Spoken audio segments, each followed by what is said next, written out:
Hello everyone, welcome back to the channel Keep Learning.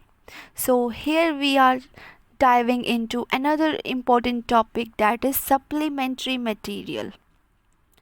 Basically, this video will be helpful for everyone, especially for d.el.ed students, and here we are covering some new key points or key concepts to help you better understand and prepare, whether you are studying for exams or just looking to expand your knowledge.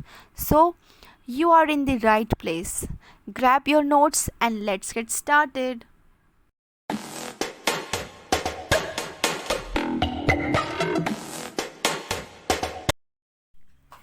Supplementary instructional materials augment the learning developed by teachers and textbooks.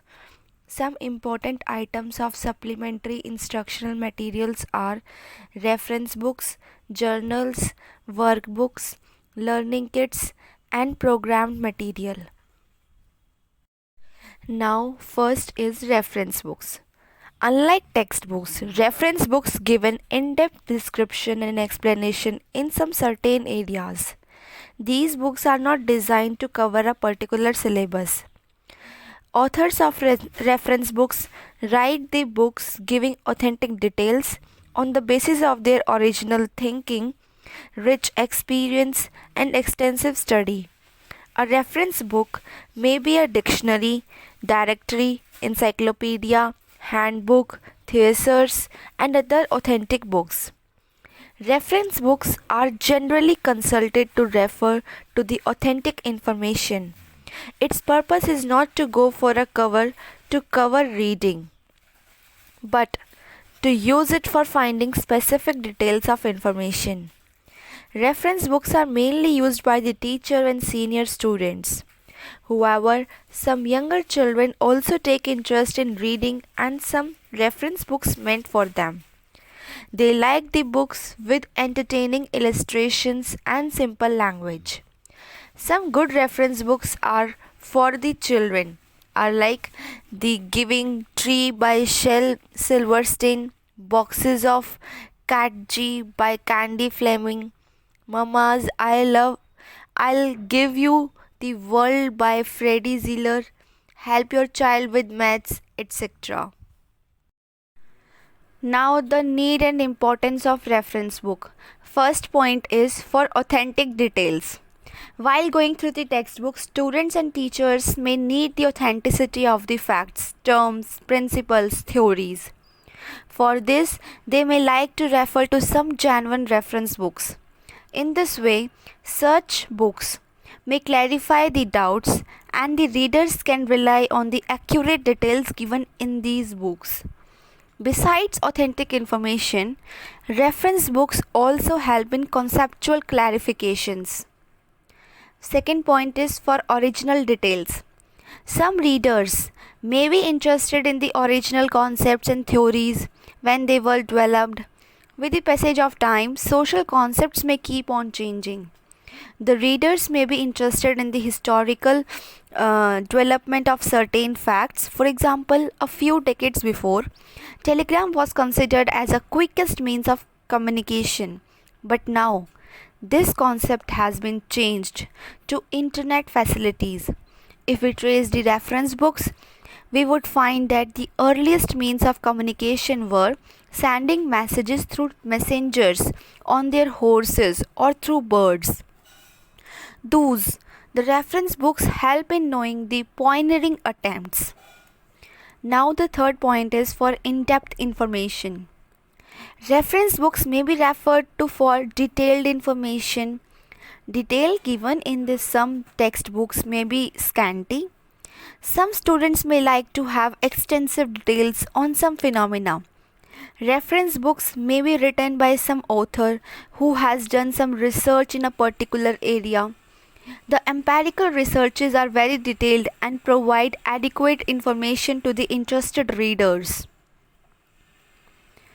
Fourth point is for effective preparation. Some students may be preparing themselves for some specific purposes, like preparing for the examination, debates, or some other competitions. They want to study more and more reference books to provide the supporting evidence of their deep noted study. They want to score better marks in the examination or want to have an edge in the competition by quoting the text and the authors whose literature they have gone through. Now, the next fifth point is for teachers updating. Teachers should be fully updated in the subject matter to be delivered. They should not confine themselves only to the matter given in the textbook. They should be quite abreast with the full information on the topic to be taught. This is possible if they keep on studying the different reference books on the related topic or subjects. Now the next point is for improving the existing practices. Sometimes reference books helps in introducing improvements in the existing system under the concerned subjects. Some readers may be interested to find out the origin of certain usages and find out the rationale of those practices. If the conventions have no logic, they may suggest more improvements. Thus, we see that reference books are useful in many ways. Teachers should and therefore encourage the students to make use of the reference books as much as possible. Now, the next is journals. Journals are published periodically and contain many need based scholarly articles in a specialized area. They are published after a fixed period like monthly, quarterly, semi annually, or annually. A specialized area means maybe by teacher education, journal of commerce and management, biochemical journals, etc. Some layperson confuse journals with magazines. A magazine does not limit itself to one area. It deals with news, opinion, politics, entertainment, sports, etc. It is meant for general people, whereas a journal is studied by an interest group of a particular stream. The journal Chartered Accountant, for example, is studied by accountants, students pursuing accounting course, etc. Now the next is types of journal. Mainly there are two types of journals. First is academic or scholarly journals and second is trade journals. Let's discuss it one by one. First, academic or scholarly journals. These are the periodicals in which articles relating to particular academic disciplines are published. Most of the articles in such journals are research based. Reviews of the researches done and book reviews. Thus, the main purpose of these journals is to present expert views and give reaction on some phenomena and make available empirical findings and those of the field studies. These journals often publish material on a single discipline or a subdiscipline. The articles published in these journals are often referred. These journals are mainly held in libraries or distributed on subscription basis. Few of such journals are available freely on World Wide Web. The academic journals Indian Educational Review and Indian Educational Abstracts published by NCERT having a very varied curriculum or circulation that are being read by many scholars. Now the second is trade journals. These journals are meant for people working in specific trade, business or profession. Trade journals in the field of retailing, architecture, foundry products, etc. These journals deliver valuable information to those who work in a certain industry. All content published in trade journals like the articles, advertisement, etc. directly pertains to the concerned industry.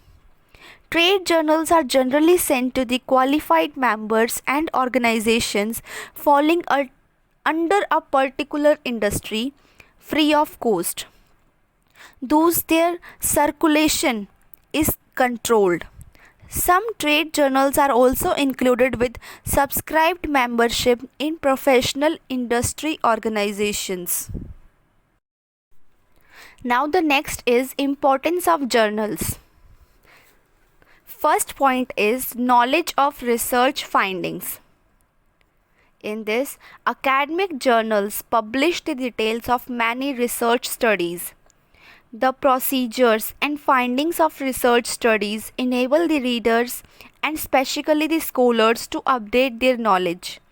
Such findings help them in their own studies and abreast themselves with new developments.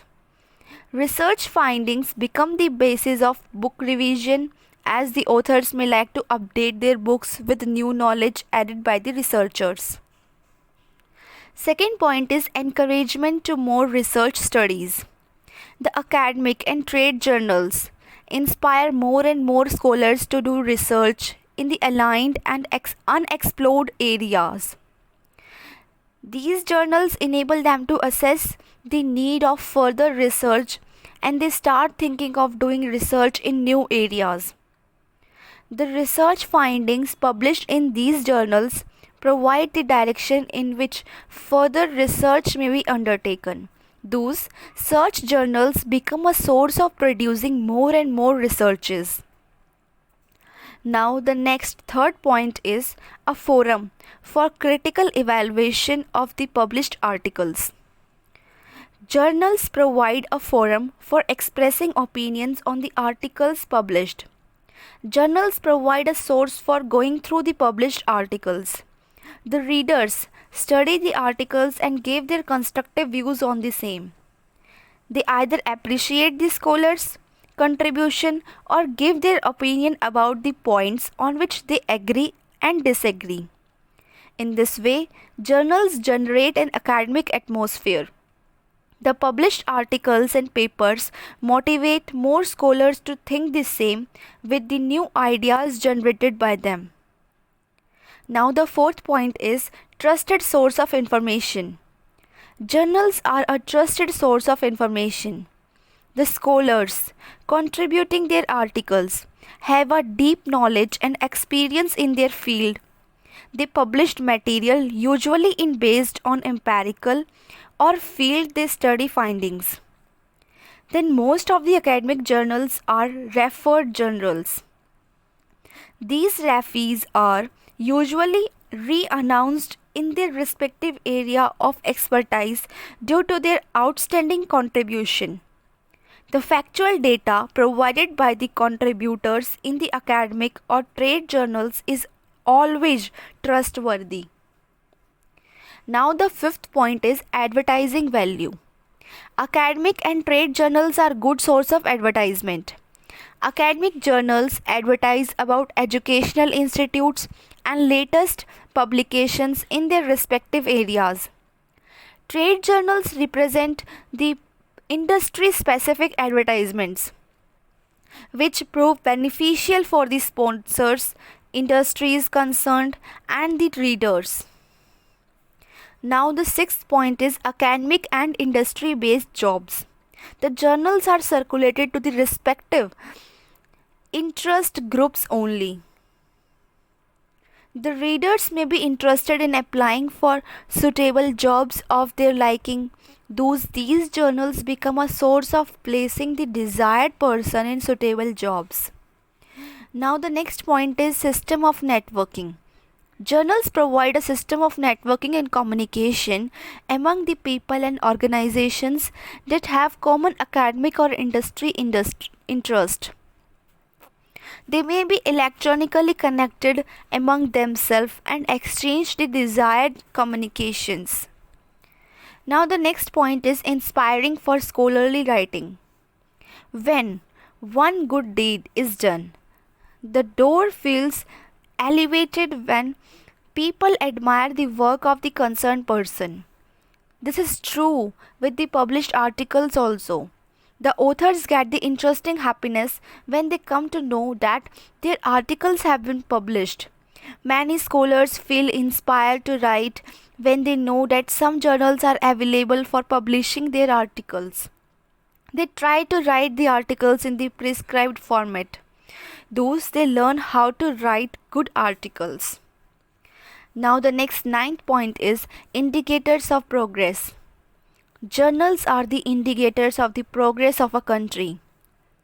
The academically and industrially sound countries publish more and more journals. These journals show how such work is being done in research and development. India, China, and USA are known for their academic and trade journals. Now, the next supplementary material is workbooks. Workbooks may be designed for learning cum evaluation or exclusively for evaluation purposes. The learning cum evaluation workbooks, besides providing the content knowledge, also include evaluation exercises. The first few exercises on a topic are usually very basic and simple. By and by, the difficulty level of the exercises increases, and later an attempt is made to test whether they have reached the reflective level or not. Workbooks, besides assessing students' theoretical knowledge, also test their knowledge in practical situations. The topics to be tested through a workbook are sequentially arranged and students attempt them commensurate with their coverage in the class. Now let's come to the advantage of workbooks. First point is source of learning and its testing. Some workbooks are incorporate subject matter followed by the tools of testing students' learning. Subject matter is given in units and every unit is followed by in-text exercises. The in-text questions are usually objective type or very short answer type questions. Students proceed further when the preceding unit has been mastered. The summative exercises are given at the end of the lesson, and these summative exercises include the different types of questions pertaining to the entire lesson. The second point is self-learning emphasized. Workbooks are generally designed in such a way that they facilitate self-learning. The authors imbibe the maxims of learning and testing in the workbooks. They proceed from simple to complex and from known to unknown. Similarly, in testing also, they proceed from simple exercises of knowledge and move towards questions of understanding, application, and other higher levels of testing. Students proceed at their own pace. The feature of self-pacing enables the students to learn the content effectively. Now the third point is supplementing the textbooks. Each chapter of a textbook is generally followed by questions on the topic.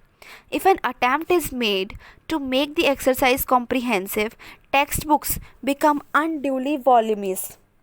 This task of evaluation may be transferred to workbooks, thus facilitating the textbooks to remain light and well balanced. Now the fourth point is wide and variety experiences. Starting from simple testing, workbooks keep on testing the achievement in different situations. It tests both the theoretical and practical knowledge of the phenomena studied. Fifth point is testing students' knowledge at various levels. Basically, workbook contains questions to test students' knowledge at various levels. These exercises not only test the recall type knowledge, they also test students' ability to answer question of understanding, application, analysis, synthesis, etc. Then there are closed and open-ended questions in the workbooks, and due space is provided for these types of questions. Now the sixth point is building up students' confidence. The topic-wise exercises are given in a variety of ways. Students' knowledge is thoroughly cross-examined through such exercises. Seventh point is interesting device. Students find the workbook assignments very interesting. They find the beginning exercises very simple. Every subsequent exercise becomes a little more difficult. Then the preceding exercise presents some built-in challenges and students' mental process get activated in finding the solution. All this heightens the all these heightens their level of interest, and their joys know no bounds when they succeed in solving the problems. Next point is learning by doing. Through at times, students are expected to attempt theory questions. They get many opportunities when have to solve numerical and practical problems.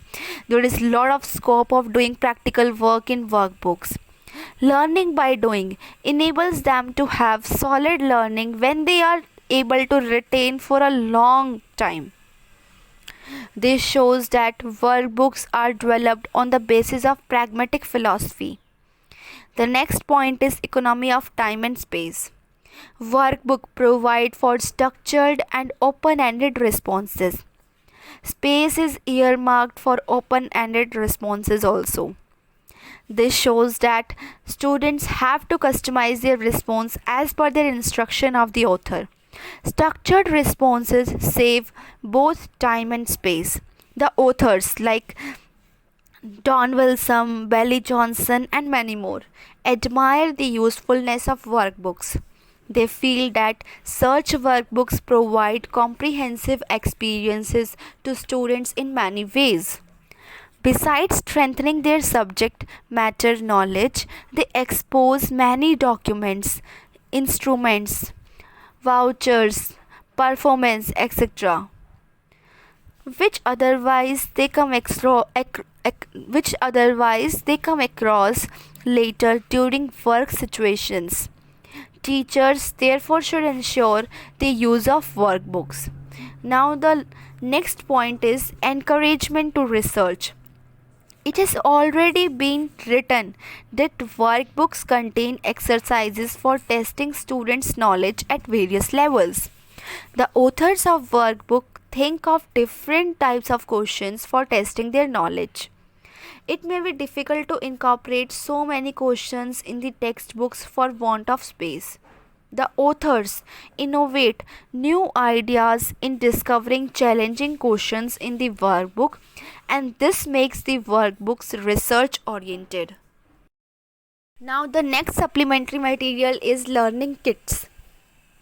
A learning kit is a self contained set of instructional aids, and a series of guidance for completing a task or learning a topic. It is usually used to supplement the textbook. It is also known as hands-on minds on learning approach. Under this approach, students follow the sequential demonstrative steps that lead them to complete a task or to learn a wholesome topic. First, the students choose the kit to be used for learning purposes. They have to refer to the guidelines given in the kit, and by they learn the whole concepts or the process of some task for which the kit has been developed. Thus, a learning kit contains a set of teaching learning aids or apparatus in portable container along with the manuals that enable the students to learn the topic for which it has been developed. Some teachers develop their own kits to facilitate and strengthen the students' learning in different subjects. The flannel board or felt boards based learning kits are common, and many teachers use such aids in day-to-day teaching. NCERT has developed many learning kits for the students to different classes. Its science and mathematics kits for upper primary, secondary, and senior secondary students are very popular. Now let's come to the advantages of learning kits. First point is self-contained kit. Everything required for a learning specific topic is contained in the kit. It contains the necessary inputs like the apparatus, demonstrative steps, guidelines, etc. The students following the instructions given in the kit and are able to grasp what has been intended to them to learn. Second point is effective learning and retention. It has been observed that students using the learning kit learn more effectively than their counterparts who learn without using them. It has also been found that learning kits enhance retention of what has been learned through that. These kits enable the students to develop real learning rather than indulging in rote memory. Third point is economies. Learning kit prove economic in certain cases. It saves learning time. Cost wise also it is not very expensive. It can be used at any time according to the convenience of the learners. Now the fourth point is extension of textbook learning. Learning kit reinforce and extend what the students have been reading in the text and what have learned through class discussion. These kits enable the students to establish the relationship of concepts and synthesize their knowledge. They also develop students' problem solving and group learning skills. Now, the fifth point is portability. Learning kits are portable and can be taken from one place to another easily wherever it is required. Students can learn through learning kits individually or in small groups. They can learn through the source under the guidance of their teacher also. Now the next supplementary material is programmed learning or instruction. Programmed instruction basically is a method of testing or learning in which the content to be learned is analyzed and divided into distinct teaching points. Each teaching point is divided into small units or frames. There is a set of number of frames for learning and teaching point. There are no hard and fast rule for the number of frames in a set. Generally, there are 3 to 6 frames in a set.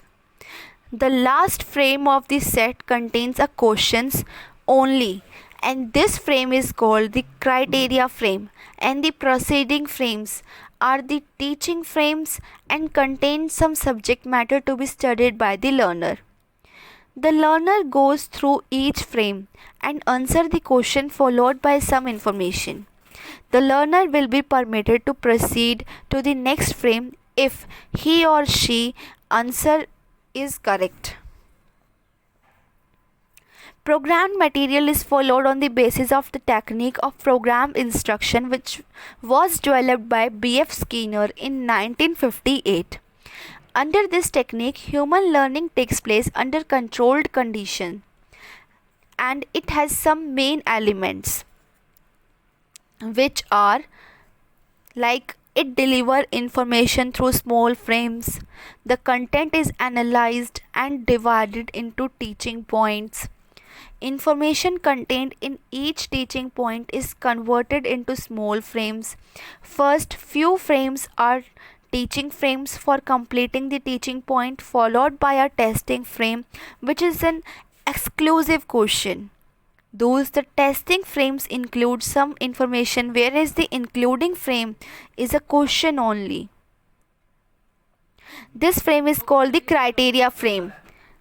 The learner has to read each frame and answer the question followed by it.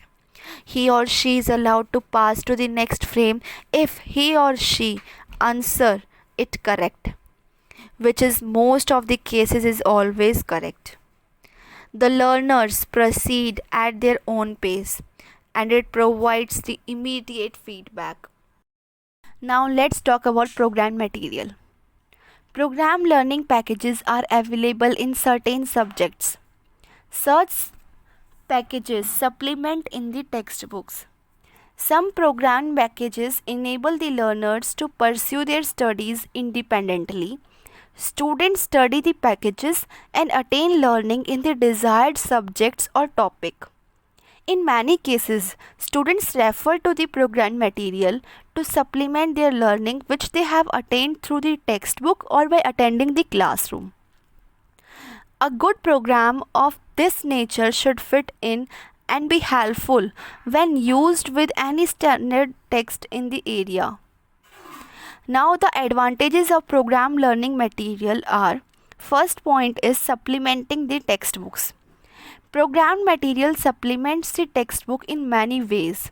Sometimes the textbook are ambiguous and students are not able to comprehend the content well. Programmed material is properly split into small frames that are easily comprehensible by them. They can proceed at their own pace, which adds to their understanding. Moreover, the information given in frames is attained by the students in small doses, which further enhance clarity. Now, the second point is validated material. As a bullock writes the program that are normally validated as part of the development processes to ensure reliable, applicable learning results. That is, they are automatic and guaranteed. Most of the programs are validated through single, group, or field testing, so the learners learn through them effectively. Now, the third point is self pacing. Learners learn through the programmed material at their own speed. They are required to be active participants in the program, engaging in learning activities rather than passively receiving information. Some individuals may take more time in completing the material, but the plus point is that they learn thoroughly. Now, the fourth point is immediate feedback. Students are expected to write the answer of the questions given in every frame and they get the feedback immediately. The reinforcement resulting from the completion of a set of frames leaves the learner with a sense of success, which is turn increasing the motivation of to learn. Now, the fifth point is active involvement. Best learning take place when students are involved during the teaching learning situation. This happens in program learning because students have to interact with the program.